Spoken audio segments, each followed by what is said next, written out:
Ladies and gentlemen, may balita rito na si Attorney Torion na abogado ni Kibuloy at saka abogado ni Basti Duterte ay nag-anunsyo na magsasampa sila ng kaso na tinatawag na petition for certiorari laban kay Remulla, laban kay sa Judicial and Bar Council at laban po sa JBC. Anong pundasyon ng kaso nila? Hindi ko alam pero sigurado naman ako kung ano ang kanilang magiging laman ng kaso nila sapagkat parang ano lang yan eh. Kikita ko na kung anong magiging dahilan. Una po, may tinatawag tayo na grave abuse of discretion. Ang grave abuse of discretion po, ikumpara mo sa ordinaryong mga kaso. Kung tutuusin po, lahat ng mga kapangyarihan ng kahit anong opisina ay kung ginagawa nila ito ng maayos ay hindi sila pwede makasuhan ng grave abuse of discretion. At ang pwede dyan ay Rule 65 na tinatawag ng mga abogado.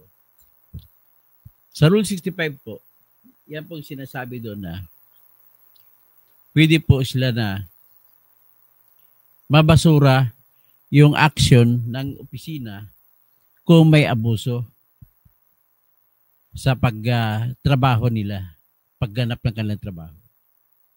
So, anong mga involved na opisina rito? Pagdating po sa pag-appoint po sa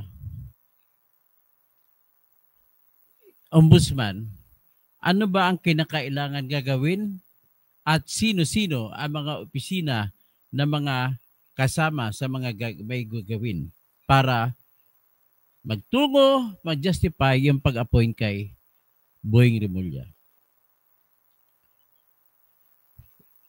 Ito po ang mga opisina na involved. Number 1, Office of the President. Kasi siya yung nag-appoint. Ngayon, unang tingin mo, kapangyarihan ng President sa ilalim ng Constitution na mag-appoint. So kung kapangyarihan niya mag-appoint, maki-question mo ba yan? Sagot, sa ilalim po ng Section 1, Article 8 ng ating Constitution, ang jurisdiction ng tinatawag na judicial questions ay kasama po yung tinatawag na grabing abuso sa kanilang kapangyarihan. Kahit na kanyang kapangyarihan yun na ibinigay sa Constitution, kapag may abuso sa kanyang pagganap ng kapangyarihan, pwede na siya ngayon magiging justiciable issue. Pag sinabi kong justiciable, pwede na siyang desisyon ng Supreme Court. Ang kay BBM ba, pag-appoint, namili lamang siya sa listahan na binigay sa kanya ng Judicial and Bar Council. At yan naman talaga ang kanyang kapangyarihan na nakasulat sa ating konstitusyon. So ngayon sa pagpili ba niya, may kasalanan ba siya? Meron ba siyang nalampasan? Naimbag gamali, mga kabsat ko, maya pagat panapon sa mga kabilan ko dyan sa Region 3, sa Tarlac, Pampanga, at saka sa Nueva Ecija. So ngayon, paano magkaroon ng pang-abuso naman kay BBM? Para questionin at para pwede ideklara ng Supreme Court na walang karapatan at ideklara ng Supreme Court na null and void. Walang bisa sa simula pa lang ang pagtalaga kay Boying Remulla. Nakalagay lamang sa konstitusyon na mamimili lamang si Pangulong BBM mula sa listahan na binigay sa kanya ng Judicial and Bar Council. Okay? So kung ganon, nang ibig sabihin, tatanong tayo ngayon, mayroon bang inabuso si BBM? Namili lamang siya eh. Pwede kong sagutin, malabo. Hindi, wala siyang inabuso. pwede kong sabihin, umabuso siya. Pero kung hindi siya umabuso, anong argumento? Ang argumento ni Boyeng, sasabihin niya, wala namang magagawa ang presidente. Namimili lamang siya sa listahan na binigay sa kanya ng Judicial and Bar Council. At nagkataon na sinama ako sa listahan. Yun. Yung ganon. So ngayon, itatalakay natin mamaya Buknoy. Bakit kahit na impeachable officer siya sa ombudsman, bakit pwede kong gamitin na hindi impeachable na style? Mamaya ko papaliwanag yan. I-remind mo ako, baka makalimutan ko. So, ngayon, pwede ko rin argumento na nag-abuso si BBM. Bakit? Kasi kilala niya si Remulla na politiko, congressman. Ang aking argumento dyan, walang politiko na maaring maitalaga bilang congressman. Kailangan professional. Yan ang argumento ko. At hindi maiwasan ni BBM na sasabihin na hindi niya alam na politiko si Remulla. So ano ang meron sa politika? Sa politiko, bakit bawal? Tingnan nyo, pinakaunang ombudsman bago pumalit si Cory, tanod bayan ng tawag, ay si yung Ilonggo na abogado, Raul Gonzales. Ay di, si ano pa? Si Pamaran. Tapos tanod bayan. Ay di, Pamaran pala, Justice, Sandigan Bayan, Justice. Tapos si Pamaran ay nagsintensya doon sa mga pumatay kay Ninoy Aquino. At si Raul Gonzales, ang tanod bayan ang tawag noon. Ngayon, ombudsman ang tawag. So pagkatapos ni Raul Gonzales, pumalit sa kanya si Aniano Desierto. Hindi naman politiko. Tanging si Gonzales noon ay hindi pa siya politiko. Abogado lang siya na plain. Ganon din si Aniano Desierto. Abogado rin lang yun. Hindi yun nagpolitiko. Ang pumalit sa kanya, madauna pa pumalit sa kanya si Conrado Vasquez. Hindi rin politiko yun. Yung tatay ni Lenny Vasquez. Tapos pumalit si Aniano Desierto, hindi rin politiko. Tapos si Aniano Desierto, pumalit during the time of Noynoy, si yung kalbo kagaya ko, kalimutan ko pangalan niya. Sino bang ombudsman ni Noynoy? Pangalan? Ombudsman.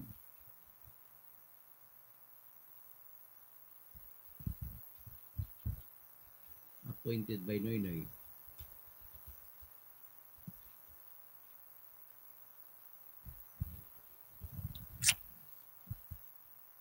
Si Conchita Carpio Morales. Pero mas nauna dyan, may inapoint pang isa, lalaki.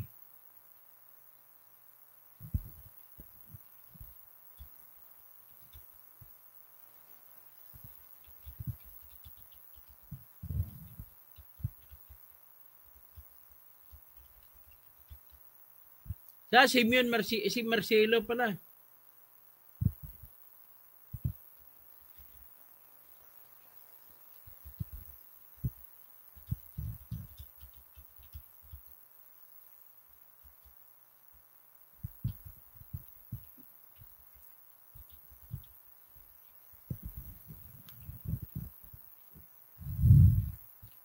So, ang una pala si Conrado Vasquez, no? 1988 siya in-appoint. Kasunod siya kay Raul Gonzales. Sunod si Aniano Desierto na nag-end ng serbisyo noong 2002. In-appoint siya ni Fidel Ramos. Ang sunod ay si Mercedes Gutierrez na in-appoint ni Gloria. At ang sumunod kay Mercedes Gutierrez ay si Conchita Carpio Morales. Pagkatapos ni Conchita Carpio Morales ay in-appoint si Samuel R. Martires. Saan ba dito siya? No? Alam ko si Marcelo na-appoint eh. So anyway, ang pinakahuli ngayon si Boyeng Remulla in-appoint. So ngayon, dalawa ang issue na i-raise ko. Meron bang pang-abuso na nangyari sa pag-appoint ni Bongbong Marcos kay Boyeng Remulla? kung meron po ay null and void from the very beginning ang kanyang appointment as ombudsman. So, dahil null and void, hindi siya pwede i-consider na ombudsman, kaya hindi pwede mag-apply ang tinatawag na impeachment rule. Okay? So, naintindihan na ninyo? Naintindihan niyo kung bakit Buknoy, kung bakit si Simen Marcelo, kung bakit hindi mag-apply ang impeachment rule? Mag-apply lamang ang impeachment rule kagaya kay naalala niyo si Chief Justice Sereno na tinanggal, hindi na ginamitan ng impeachment kasi null and void ang kanyang appointment. Ngayon kay Remulla din, null and void din in the sense na una, dahil politiko siya. Yan lamang po, number one na yan, may iba pa kong rason. Ngayon, kung sa punto de vista ni Marcos, bawal siya mag-appoint ng politiko. Kasi bakit? Hindi na magiging fair kasi ang politiko po ay naturalmente po sila na maraming biases pagdating sa mga akusado. Kasi mga kapwa nila akusado, mga politiko pa, karamihan eh. Dagdag pa niyan, alam ni Marcos may mga diferensya yung pag-appoint ng yung pagpili ng Judicial and Bar Council at saka yung pagbigay ng clearance ng ombudsman. Alam na alam ni Marcos, hindi niya ma-deny. Tapos supportan pa ito na yung kanyang clearance ay abuso rin sapagkat may kaso naman talaga siya. Kinasuhan siya ni Basti. Kinasuhan siya ni Alice Go. May motion for reconsideration pa si Amy Marcos. So, hindi siya pwede bigyan ng tinatawag na clearance para siya pwedeng piliin. So, next, may mga kaso pa, bawal naman sa Judicial and Bar Council na tanggapin, alam nila may kaso kahit na mayroong inisyu na clearance ang ombudsman, the fact na alam nila, inamin yan ni Jose Catral Mendoza sa hearing dun sa Commission on Appointments. Inamin niya na nag-discuss pa sila tungkol sa mga kaso ni Boying Remulla. So in other words, alam.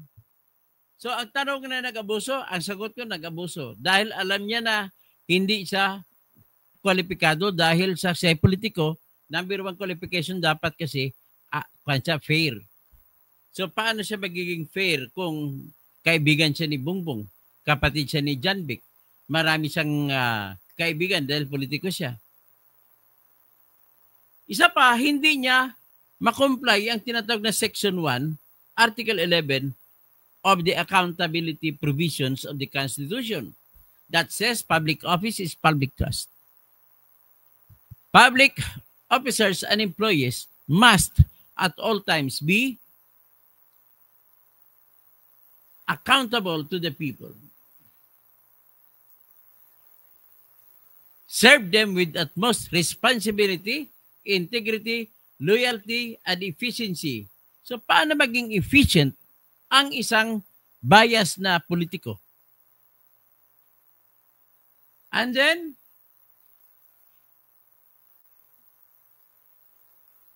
act with patriotism. Okay lang to, pasado siya dyan kasi Pilipino naman siya. And lead modest lives. Paano siya maging lead ng modest lives kung mamahalin ang kanyang SUV na ginamit nung unang araw pag-report niya sa ombudsman? So hindi siya modest. Therefore, sa ganun pa lang ay bagsak na si Remulla. Pero pinili pa rin siya. Dapat, ang core ng argumento ko ay hindi pwede ang politiko sa ombudsman. So, ita-challenge namin yun. Ang si Torion din, ita-challenge din nila, pero hindi ko alam kung anong argumento nila. From the point of view of ourselves, yung mga abogado na kausap ko, ito daw ang kanilang number one na argumento. Dahil sa politiko siya, ay hindi siya pwede magiging fair at hindi siya papasa sa Section 1, Article 11 ng Constitution na nagsasabi, public office is a public trust. Public officers and employees must at all times be accountable to the people, serve them with utmost responsibility, integrity, loyalty, and efficiency, and act with patriotism and justice, and lead modest lives. Kita mo? Ang galing ko bang abogado, memorize ko ang provision, wala akong binabasa. Ganon po ako ka-expert sa Constitution. Natanggalan nga lang ako lisensya pag-abogado, pero ang expertise ko hindi natatanggal. So with that, meron pa akong ibang rason. Ang ibang rason ko ay nagkaroon ng grave abuse of discretion. Grave abuse of discretion. Mali ang pronunciation ko. Bisaya kasi. Ilocano na lumaki sa Bisaya kasi yan ang problema ko. So ngayon, anong grave abuse of discretion? Diyan na una. Sa Office of the Ombudsman, bakit siya binigyan siya ng clearance na wala siyang kaso? Katotohanan, may kasong sinampa si Madam Amy. May kaso siyang sinampa na kidnapping. Tapos binasura tapos nag-file pa siya ng motion for reconsideration. So with that, the Ombudsman cannot issue a clearance. Number 2, nagsampa ng kaso rin si Basti Duterte para sa tatay niya. Tapos ang ginawa nila ng Ombudsman, mali din kasi bakit? Kasi na-anticipate nila yung magkakaso, nagpalabas ng kalatas o memorandum itong si Acting Ombudsman Dante Vargas, na ang asawa niya ay kaklase ni Boying Remulla sa University of the Philippines, nagpalabas siya ng kalatas, suspendido mo na ng automatic docketing. Ano ba yung automatic docketing? Pag may magsampa, action kagad. So, sinuspindi niya. Pag magsampa daw, tingnan mo na bago action. Kita mo na anong klaseng ombudsman yan. So, diyan pa lang may grave abuse of discretion na. Inisyuhan nila ng clearance na may mga kaso. So, panalo na ako. Diyan pa lang panalo na. Pagkatapos, in-interview doon sa Commission on Appointments, si dating Justice ng Supreme Court na si Justice Jose Catral Mendoza, inamin niya na ang lahat ng mga isyong ito ay alam ng Judicial and Bar Council and yet binoto ng Judicial and Bar Council. So, score number 2 na, point 2 na para sa grave abuse of discretion. In other words, 3 grave abuse of discretion, pag sinampa ko na yan, bukas o makalawa, ay halos panalo na ako. Tatanggal pagka-ombudsman si Boying. Hindi ko naman alam yung kanilang kaso nila na Torion. Ganun po yung aking pinapasabi lang sa inyo. Tapos ulitin ko lang, may magtatanong, di ba impeachable officer sa ombudsman? Yes, it is. But the problem is, ang issue natin ay hindi ito patungkol sa taong hindi pa nag-ombudsman. Hindi siya pwedeng i-considera na ombudsman sapagkat yung mga qualifications na kailanganin para maging ombudsman ay hindi natupad. That is how strict the Constitution is. It is a manner that was what happened with then Chief Justice Sereno. Dahil hindi siya nakasubiti ng kanyang SALN, ay hindi pa siya nakapasa sa requirements para maging Chief Justice. Maria Lourdes Sereno. Yan. So, kuha nyo na. Ganun na kasimpleng argumento dyan. Nothing else. Ayoko na muna babanggitin pa ba natin? At saka issue of integrity niya. Ang anak niya may kinasuhan dyan. So, hindi siya pwede dyan. Yan ang issue niya, integrity. Pagdating sa educational, sa academics, mas malamang yung mga justice doon, hindi niya kaya yun.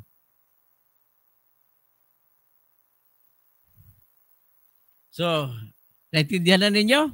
Sige, mag-shoutout na lang ako. Sa tingin ko, naintindihan nyo na. Kung may tanong kayo, sa sunod ko na vlog sagutin. Helen Bagyo, hello. Roger Rabi, hello. So, sa Georim, Naim Pagamali, mga kabsat ko, Engineer Toto, Jumratya Samad, pag hindi na si BBM ang Pangulo, Sir, baka baka masampahan niyang kaso. Sabi ni Sara, kung siya presidente, hindi niya pipiliin si Boying. Honda Vega, Toto, tulian na si Arwin Tulfo. Huwag ka pala mag-alala, tutuliin natin yan. Soothing and meditation. Napakaswerte ng Pilipinas dahil for the first time in the world history, nagkaroon ang Pilipinas ng low bender ombudsman. Oy, pang-apat na ano pa yan, na disqualification sa kanya, low bender siya. Tapos Boknoy TV, impeachable ang ombudsman. Pero pinaliwanag ko sa'yo, hindi na kailangan mag-impeachable siya. Selma Tariman, nasa likod niyo po kami, Gogo Attorney. Andrea Pilivillo, Florido, natatawa pa lang ako sa iyo, Toto. Bahala ka magtawa kung hanggang saan mo gusto tumawa, Andrew. Hindi mo alam ang pinagtatawanan mo. And I will prove you wrong.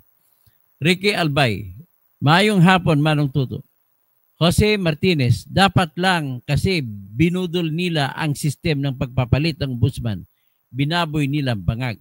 Chito Villahermosa, Hilbay, Andre Castillo, position mo lahat yata, petition mo lahat yata, hindi ko maintindihan, attorney, RD Toto, petition ko lahat. Petition ko yan. May abogado po nagpaalam sa akin na magpe-petition sila. So, Boknoy TV, yung binabanggit mong katwiran ay hindi yan grounds mo. Pasok nga po qualification. Grounds po yun sa qualification para masabi, Boknoy TV, na grave abuse of discretion. At kung grave abuse of discretion, ibig sabihin po, hindi siya qualified maging ombudsman. Kaya, sa ngayon, sa aming petition, ay tinitignan namin hindi pa siya ombudsman. Kaya tanggalin siya. So, Boknoy TV, okay, naintindihan nyo na, Boknoy? Pero kung kwalipikado siya, saka pa lang siya pwede makonsider ng ombudsman at kung sa ganun pagkakataon, matatanggal lamang siya sa impeachment. So, Ron Robert ko, believe na po kayo sa pagtatanggol mo si Remulla. Believe na ko sa iyo pag napatanggal. Ay, believe ka lang sa akin. William Go, watching you from Winnipeg, Katoto, impeachable. Hindi na siya impeachable kasi hindi pa siya ombudsman dahil hindi niya nasunod ang qualifications na requirements na dapat may clearance siya sa ombudsman. Wala siyang clearance eh. Binigyan siya ng clearance na mali ang pagbigay ng clearance kasi may kaso siya. Lichen, good evening po, Attorney Toto Kausing. Dagdan po, pakilike nyo lang, do. Rosendo Labi, go, Attorney, ikaw ang magaling. Si Boying, palpak. Ay, palpak naman talaga, magtagisan kami ng talino rito. Ron Robert Go, may kaso siyang kidnapping. Lia Baldosa, 0909. Go po sir, hindi pa dapat magiging ombudsman niya si Remulla. Maraming mas magaling doon sa ombudsman. Hindi siya. Si JRB Dingley, napakasama yata si BBM at si Remulla na ang sa Congress. Sa Congress, as congressman. Batang Kangkalo, may anak din na congressman. Ay, siya pumalit yung anak niya na pinanalo niya. So, ABC Pool, Cab. Kanang, pala Toto, dutae ka na din. Hindi po ako dutae. We are only looking for what is the law. Ang pahirap sa iyo ng mga utak biya, kayo mga utak kulto, mga kulto ni, ayaw ko na magitin. Palawakin nyo naman ang utak ninyo. We are talking about the law. Anong kinalaman ni Duterte dyan sa law? Yun parang sa Bugo City. Taga Bugo City ka ata eh. Kagaya kay BBM, taga Bugo City. Alam Bugo City? Sa Cebuano, Bubo. Pasensya ka na. ABC Paul, hindi ka naman kasi nagbigay ng pangalan eh. Troll ka, magkano kinuha mo, malapit ng katapusan, makababayaran ka na. Bayaran ka na ni Romualdez at saka ni BBM, saka ni Lisa. William Go, kuwaranto, hindi po kuwaranto, hindi po pwede, hindi kuwaranto. Andre Casiminillo, kapag hindi pa rin matanggal ang utot, kulamin mo. Yun, kulamin na lang natin. Batang Kangkalo, yung anak niyang adik, yun, naswerte pa, nabsulto pa. Boknoy TV, mali nga ang sinasabi mo kasi nakaupo, ang nakaupo, actual lang yan. Iba po yung legal. Pag tinignan mo sa legal, hindi pa siya nakaupo kasi hindi pa siya nakakwalify. Okay? Ganun lamang po yan, Buknoy. Dalawang klase ang pag-upo, actual o legal. Dalawang klase din ang pag-ari ng mga lupa. Pwedeng pangalan ka lang, sa pangalan ikaw may-ari, pero hindi ka may-ari. Pero ang totoong may-ari, iba. Parang ganun. So, Roger Jimenez, God bless you always, Engineer Toto. William Go, sino nangyari sa kaso ng anak niya? Ayan. Nabsulto. Si Ferry, si Prey, 100, okay, hindi ko na magitin ng amount. Salamat po sa iyong palipad. Andre Casinillo, huwag kalimutan, attorney at Dr. Toto, Mangon Dadato, Bunyog for Senator 2028. Okay. Yerp. Maayong hapon, Doc. Dice topic. In BSN scenes, basta may pending na kaso, hindi pwede. Platinum 1011. Obvious naman po na may mission yang Rimulya. Okay, hindi na nga check clear kasi titirahin niya. Nag-anunsyo pa siya na si Sara unahin niya. Di lalo pang nagpakita na hindi siya fair. Lalo siyang ngayon, hindi siya makakwalified. Jerby Dingle, Engineer Toto, they were both on 15th Congress. In Basins, dinaan ngayon sa pera at bendalo ni Rimulya. Lee Chen, tingin namin si Bonjing ang nagpapatakbo ng Pinas. May hawak na alas yan si Bonjing. Tapos si Katupa Vlogs, galupok agin Ben Dalo, Erwin Tolpo, Boyeng, Rimulya, Raimundo Ribucas. Talo na naman. Thomas Isplana, gandang hapon, Atty. Toto. Sana nga may katwiran kayo. Yan nga sinabi ko na katwiran eh. Prime sobrang simbahon. Eduardo Reyes, di mo pa nga natanggal si Erwin Tulfo. Brad, ang si Erwin Tulfo, hantayin mo na lang yung utos ng Senate Electoral Tribunal para mag-hearing kami. Malapit na yan. Antayin nyo lang. Rodel Kalinog, tanggapin na lang natin na ang buhay ay weather. Ay, ayoko ng weather. Hindi po mag-asinso Pilipinas kung mag-aasa tayo sa weather. Laging bagyo ang weather eh. Yan problema natin. Eduardo Reyes, gawin mo lang, Brad. Huwag ka nang ngak-ngak. O gagawin ko talaga yan. Ron Robert Go, manalo ka kaya? Manalo. Ron Robert Go, maniwala pa ako pag napatanggal mo na. Teresita Arnaldo, grabe na lang kay Rimulya kasi mukhang pera. Oo. Mariano Gakayan, Katiwaldas yan eh, BBM. Ron Robert Go, Bibianos Salas, Odal, Guillermo Velasco, DDS pala ito. Ano kung DDS? Ang pinag-usapan natin si Rimulya, paano naging DDS? Ang layo mo naman, Guillermo. Nagpapakabubo ka ba? Ang alam ko sa Velasco, matalino eh. Kaya bakit ikaw Velasco, hindi ka matalino? Raimundo Ribucas, sa ICC, talo Rimulya. Panalo, baba ito. Ay ako. Mark Colles, sir, binabalita na ang Pilipinas sa ibang bansa. Ayun, sa inyo dyan sa FW, talagang gano'n. Wala tayong magagawa. Hindi na paawat ang mga kurakot dito eh. Si Boss JTV, I love you, Toto, from Davao City. So, maayong hapon sa mga taga Davao. Roel Pertoliano, kayabangan mo lang yan. Terso Caballero, hindi naman siya qualified, tanggalin nyo yan. So, it's midnight. Midnight appointment. Pwede. Katoto, pwede impeach ang nagbigay ng clearance. Procopio Salakot, Fortunato Buhonswa, tapos Noel Mendoza, tapos Zenaida San Pedro Loyola. So, yan na lang po tayo at maraming salamat po sa inyong lahat.